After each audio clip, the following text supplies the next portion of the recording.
Hello, welcome to another edition of Rex, the Adequate Chef. Today I'm going off reservation. We're not going into the cookbook at all. I've been experimenting with a new cooking style called Sous Vide cooking. Now, many of you may have heard this. Sous vide is under vacuum, which is French, so we're sort of in the same ballpark at least. But it's under vacuumed and then it's cooked in a slow bath of warm water to your temperature. Today, well, let me explain to you before we get into the recipe.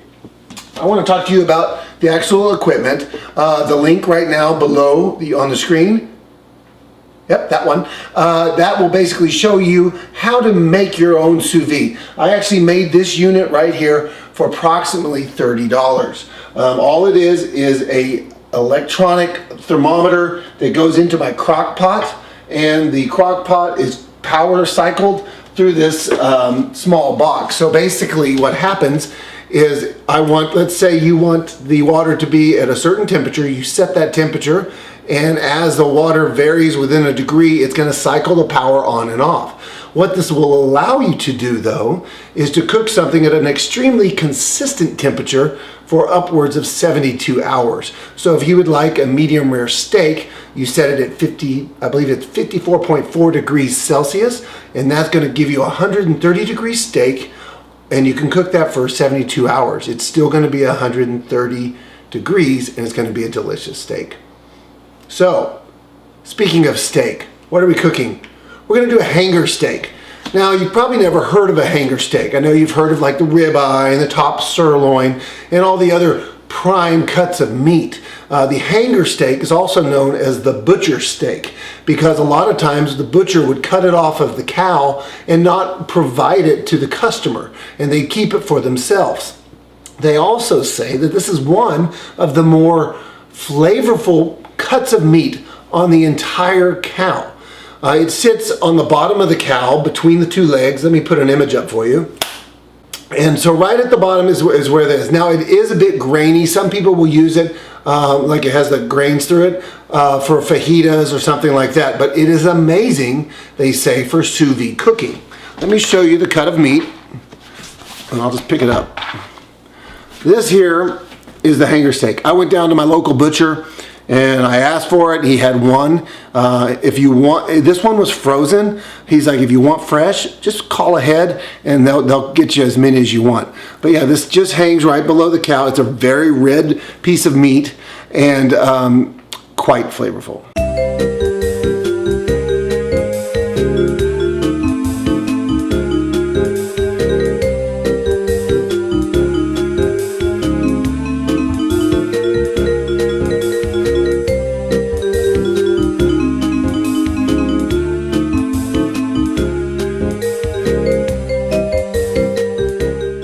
Now, a lot of people will tell you that you don't salt your meat. being that I'm going to be sous videing this, I'm gonna go ahead and put some salt on it. I'm not gonna over season this because I have been told that this is a very flavorful steak. So we're just gonna do the really basics. What I have is some pink Himalayan salt because it's all the rave right now. And we've just got some ground black pepper. And we're just gonna rub that onto this, get a nice coating on it, and then we're gonna vacuum seal it. Figured I'd go ahead and show you just the seasoning and what I'm gonna do here. I'm just gonna sprinkle a little salt on this side, and obviously grab the same, let's grab some black pepper. We'll just sprinkle that in. I like to just rub it in, you can pat it in, whatever, flip it over, and let's do the same. Remember to always measure out your ingredients. Make sure you put the right amount in. Being this is salt and pepper, I'm pretty much just winging it, but I think we'll be fine. Okay, that's it. Now we're going to get this over in the vacuum sealer, and then we're going to sous vide it. Okay, I've already pre-sealed the bag here. This bag's a little bit long, but as you can see, it's more going to fit the steak and should leave us some room, because what you don't want is when you vacuum seal it, some of those juices are gonna, from the steak, are gonna try to come out, and you don't want that to get into your vacuum sealer. Okay, we have the meat in the bag. Just gonna go ahead and make sure the edge is clean, which it is, or you won't get a good seal on it. And then you're just gonna pull this down, and let's go ahead and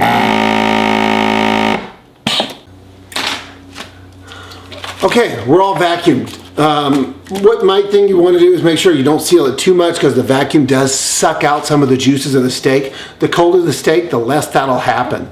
And you also, I gave myself enough room so the juices don't come up and affect my seal line, because you want to make sure that the steel stays nice and good.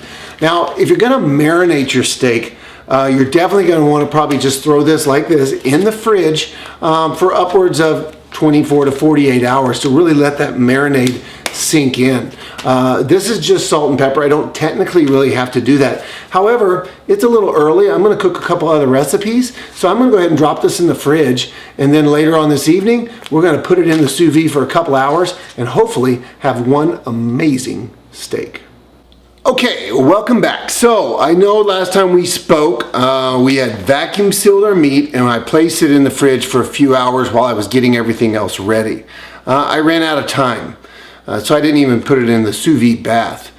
Now, I did come home from work today, and I wanted to quickly drop it in because it's going to take some time to cook. But you know, that's the thing with sous vide. It's you have to allow time. So by the time I got the cooker set up, I brought the water up to the proper temperature. It's taken an hour just to get the bath ready.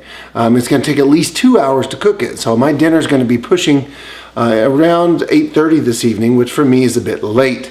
But anyways, that's what we're going to do. We're going to cook this to 130 degrees Fahrenheit all the way through, nice and beautiful, which is going to be on my little computer back here, 54.4 Celsius, I believe. Now, I did make a mistake, and I have tried using this once before. It's been a long time since I've really been in science class and understood the difference between Celsius and Fahrenheit. And I originally calculated if 34 degrees Celsius is 100 degrees Fahrenheit, somewhere right around there, then just add another 30 and you have 130. No, Celsius does not work that way. You're going to cook a well-done steak, which fortunately for sous vide, I did do that. Cooked it for 2 days at that temperature. It was still tender, which is the amazing thing about this whole process, but it was very well done. I like a medium rare steak, and that's what we're going to get today. We have it exactly at 154 degrees. Now, let's step back here. I'm going to try to zoom in a bit. See if I can stay on the camera. Now, we're going to drop this right into the water bath. As you can see, hopefully my water level just doesn't go right over the top. Nope. Nice thing about the fold is you want to keep this thermometer here, you want to keep that right up next to the meat. So I'm going to try to just fold that in there. So it's closer to the meat. We're going to go ahead and put the lid on it. We're going to cook that for 2 hours. And it should be 130 degrees all the way through. It might be a little bit longer, and I'll take it out and put the probe in it to see where we're at. We may have to cook it longer. It's a pretty decent size piece of steak. So once that's done, I'll come back to you, and then we're going to throw it in the skillet. We're going to brown that thing up. Tonight I think I'm going to do a little something special. I'm going to make a béarnaise sauce to put over the top of it. So delicious. So hold on to your shorts and I'll be back in a couple hours. Later. Okay, it's been well over 2 hours. The clock right now, it's 8:41. I put it in at 6 o'clock. Now, that's sort of the beauty of sous vide. If you go over an hour, it's still going to be the same temperature throughout the steak. I could have left it in there for 24 hours. It's still going to be 130 degrees Fahrenheit. That's the beauty of it. So let's say you're cooking some steaks for some friends. You have them in there. They call you up. Hey, we're going to be 2 hours late. No problem. The steaks will be ready when you get here. Hey, that's amazing, right? So anyways, let's grab this thing out of the water. Let's see what it looks like. And let's hope for the best. Notice, where are you? Notice I can stick my hand in the water. It's only 130 degrees. It's like a hot shower. Yeah, I know. You just cooked your dinner in your bath.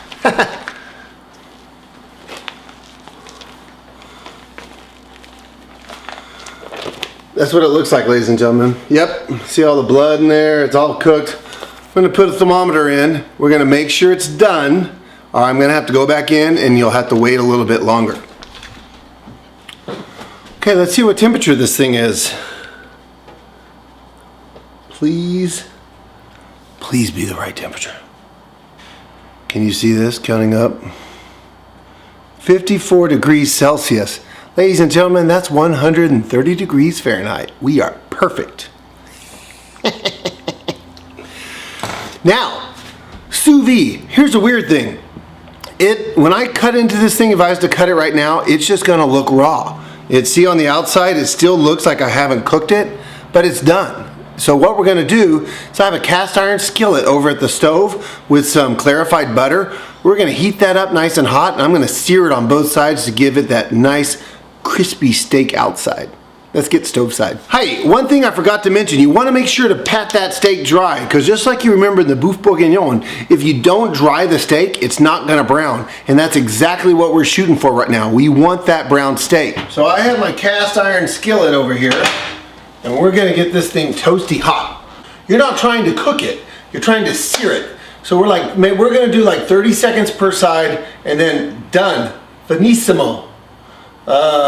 What's the French word for done? Quick, somebody. Computer, tell me. You know how you know your grease is really hot? Put a little drop of water in it. That's hot. We sound hot, so here we go. It's gonna be quick. You hear that popping? That's the searing. We want 30 seconds. Done, 30 seconds. Let's flip this thing over.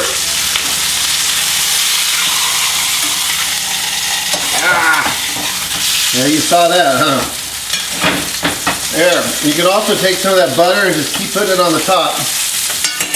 30 more seconds, you see how that's seared? The nice thing about sous vide cooking is you don't have to let the steak rest. Generally, when you cook it on the grill, you guess exactly when it's done.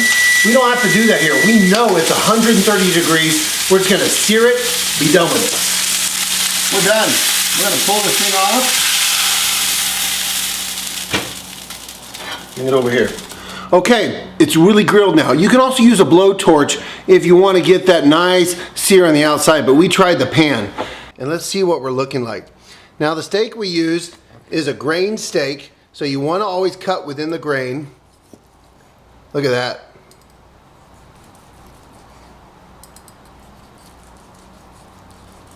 Note here, it's medium rare all the way through. It's just seared right on the outside.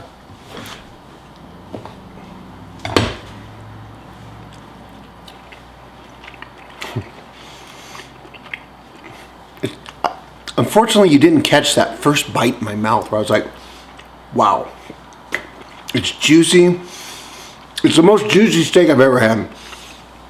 The flavors are amazing.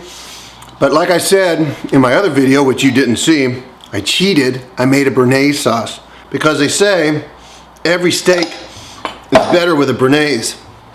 And I don't have to pretend on this bite like it's gonna taste good, because you know what?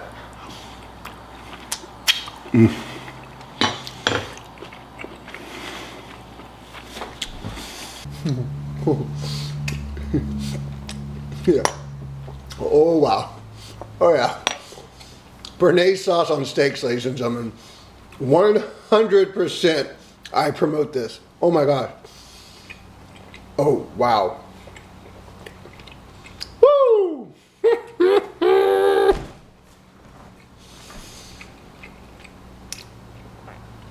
Oh, you've got to try that. Not many things are better than sex, but this, my friend, is right next to it. It's that good.